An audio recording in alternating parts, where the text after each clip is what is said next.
La haute montagne, principalement à cause de l'altitude et des fortes pentes, mais aussi du froid et des variations de température en fonction des jours et des saisons, est un terrain propice pour l'action des agents d'érosion avec des paysages spectaculaires. Quand la température se réchauffe, la neige et la glace fondent et l'eau s'infiltre dans les fissures des roches. Puis, le froid revient.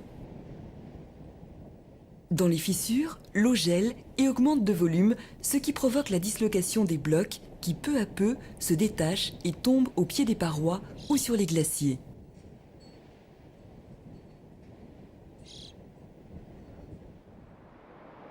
Vers l'aval, on peut observer le torrent qui naît de la fonte du glacier, ainsi que la vallée en forme d'auge, creusée lors des dernières glaciations, à l'époque où les glaciers étaient beaucoup plus importants qu'aujourd'hui et occupaient toutes les vallées des Alpes. Elles sont aujourd'hui reprises par l'érosion et sculptées en forme de cheminée des fées ou de demoiselles coiffées d'un chapeau, grosse pierre qui les protège du ravinement et de l'érosion. Afin de comprendre leur formation et d'assister à leur naissance, il est intéressant d'avoir recours à une expérience de modélisation. Une moraine est un matériau hétérogène ayant une certaine cohésion et constitué de particules fines, de sable, de morceaux de roche ainsi que de quelques blocs beaucoup plus gros. La colonne, située à l'aplomb des grosses pierres, se trouve protégée et reste en relief.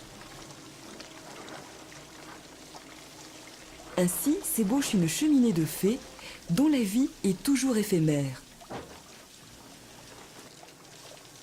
Le chapeau finit par tomber et la cheminée disparaît, poursuite incessante du phénomène de l'érosion.